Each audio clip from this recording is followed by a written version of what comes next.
ચાલો જેને રેવન્યુમાં રસ છે એમને બહુ અગત્યની માહિતી આપવા જઈ રહ્યો છું. મારી પાસે આટલું બધું નોલેજ ક્યાંથી આવે છે? હું ક્યાંય એમ નથી કહેતો કે હું નિષ્ણાંત છું, પણ દરેક વ્યક્તિએ પોતાનું વાંચન વધારતું રહેવું પડે. મારા વાંચનનો સોર્સ શું છે? મારી પાસે દાખલા તરીકે કોઈ પણ કેસ આવે તો એડવાન્સમાં કહી દેતો હોઉં છું.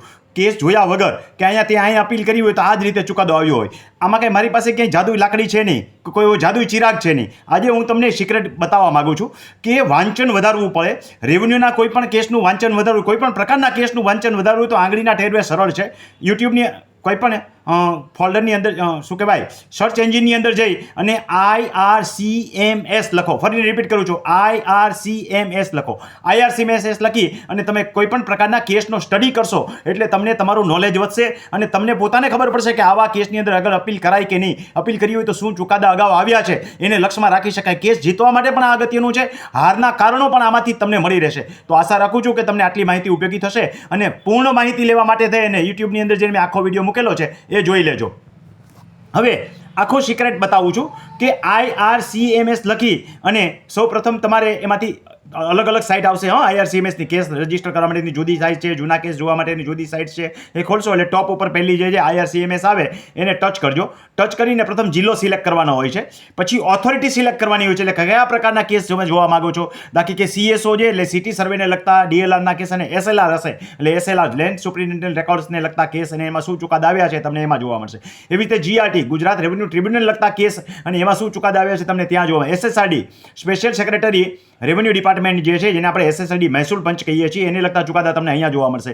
એવી જ રીતે કલેક્ટર અને મામલતદારે મામકોટના આપેલા ચુકાદા પણ તમને અહીં સુધી, એટલે ટોપ ટુ બોટમ સુધીના ચુકાદા તમને અહીંયા જોવા મળશે. હવે શેને લગતા કેસ છે? બહુ અગત્યની વસ્તુ છે કે ચાયણી બરોબર ઝીણીને મારવી પડે. તમે નહીં તો ગાંડા થઈ જવાય. આમાંથી કયા કેસના ચુકાદા તમારે જોઈએ છે? 32A ને લગતા જોઈએ છે, 32 કને લગતા જોઈએ છે, અપીલને લગતા જોઈએ છે, 37B ને લગતા જોઈએ છે, એરિયા એટલે ક્ષેત્રફળને સુધારાને લગતા જોઈએ છે, શરતભંગને લગતા કેસ જોઈએ છે, 73 AA ને લગતા જોઈએ છે, સિટી સર્વે, CTS ડિલે અને CTS રિમાન્ડને લગતા જોઈએ છે, ઈ ધારાને લગતા અને સુધારાને લગતા કેસ જોઈએ છે, પેશકદમીને લગતા કેસ જોઈએ છે, ગણત અને ટેન્ડન્સીને લગતા કેસ જોઈએ છે, જમીન સંપાદનને લગતા કેસ જોઈએ છે, મામકોટ રિવિઝન અને એને લગતા કેસ જોઈએ છે, પરચુરણ જોઈએ છે, શરતભંગ જોઈએ છે, શરતફેરને લગતા કેસ જોઈએ છે, RRT ને લગતા જોઈએ છે, RTS ને લગતા કેસ જોવા છે, ટુકડા ધારાના જોવા છે, વૃક્ષછેદનજા ULC ને લગતા જોવા છે, વગેરે પ્રકારના કેસનું શોર્ટિંગ છે. આમાંથી કેસ સિલેક્ટ કરજો અને બસ પછી પતી ગયું. પછી લેટેસ્ટ સિલેક્ટ કરવાનું, બહુ જૂના નહીં, લવા એટલે વર્ષ વાઇઝ જે છે એ આટલું કરશો અને નોલેજ વધારશો એટલે તમારી પાસે મારી જેમ જે નોલેજ છે એમ તમારી પાસે નોલેજ આવી જશે. હંમેશા માણસ સ્પીડથી ક્યારે બોલી શકે?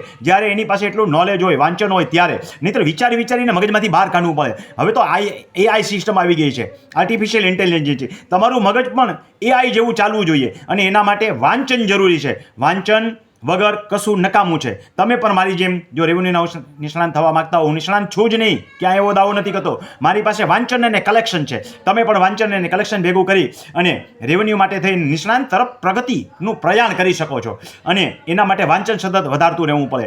તો ખેડૂત મિત્રો અને રેવન્યુના જે જાણકાર મિત્રો છે અથવા તો જેને રેવન્યુના કેસ જીતવા છે અથવા તો જે જુનિયર એડવોકેટ મિત્રો છે, તમામને આટલી માહિતી આશા રાખું છું કે ઉપયોગી બનશે. હું ક્યાંય મારું સિક્રેટ રાખતો જ નથી. દરેક બાબતો ઓપન ફોર ઓલ અને છૂટથી અને ખુલીને કહી દઉં છું.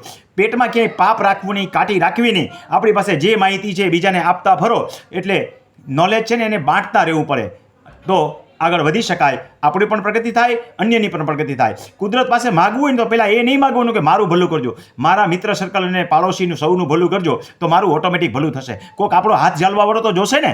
એટલે ક્યાંય એવું નહીં રાખવાનું કે બંધ મુઠ્ઠી રાખવી છે. મુઠ્ઠી ખુલ્લી રાખો અને એકબીજાને મદદરૂપ થતા રહો. તો આશા રાખું છું કે મેં તમને જે માહિતી આપી છે તમને ઉપયોગી થશે અને એમાંથી તમે તમારા જ્ઞાનનું કલેક્શન કરી શકશો. તેમ છતાં તમારે કાંઈ પણ જરૂરિયાત હોય તો યુટ્યુબની અંદર જઈ અને રમણીકભાઈ કોટડિયા વિડીયો નામની ચેનલ જોતા રહેજો. જે લોકો ફેસબુકમાં સાંભળે છે તો ફેસબુકમાં રમણીકભાઈ કોટડિયા ઓફિશિયલમાં બધા વિડીયો હું મૂકું છું, પણ સિક્વન્સમાં તમને જોવા નહીં મળે. યુટ્યુબની અંદર મેં એનું આખું પ્લેલિસ્ટ બનાવ્યું છે એટલે જેટલા કેસ બોલ્યો ને એ બધા કેસનું એમાં શોર્ટ આઉટ કરેલું છે. માં તો તમારે શોધવું પડશે. અહીં તો મેં એનાલિસિસ કરીને બતાવી દીધું છે, વ્યક્તિઓને જવાબ આપેલા છે અને એ પણ મેં એમાં મૂકેલા છે.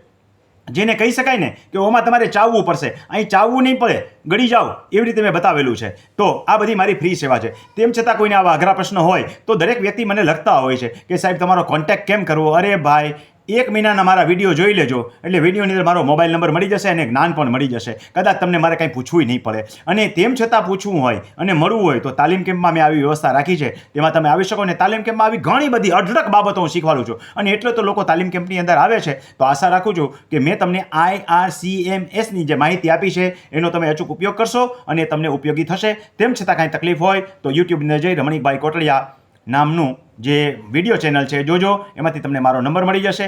કોમેન્ટમાં માત્ર પ્રશ્ન પૂછવાથી કંઈ નહીં વળે. હા, કેટલાક વ્યક્તિ કોમેન્ટમાં વખાણ લખે છે. કોમેન્ટમાં કંઈ પણ કોમેન્ટ લખો ને તો એ ખાલી હું વાંચીશ અથવા અમુક લિમિટેડ વ્યક્તિ વાંચે. એના કરતાં તમે તમારી જે શું કહેવાય વોટ્સએપ વાપરો છો ને એમાં સાદું વોટ્સએપ વાપરતા હશો ને તો ઉપર જ પેલી લીટીમાં ASK આસ્ક મેટા AI લખેલું છે. ત્યાં ટચ કરીને રમણીકભાઈ કોટડિયા વિશે માહિતી આપો એમ લખજો. પછી તમારે જે કોમેન્ટમાં લખવું છે, જે અહીંયા કોમેન્ટમાં લખો છો બધું ત્યાં લખજો એટલે અપડેટ થશે. હવે જે લોકો બિઝનેસ વર્ઝન વાપરે છે એમને ત્યાં નીચે ઓલી એક ફૂદડી જેવું છે, ફૂદડીને ટચ કરજો એટલે ત્યાં તમને સ્પેશિયલી માહિતી મળશે.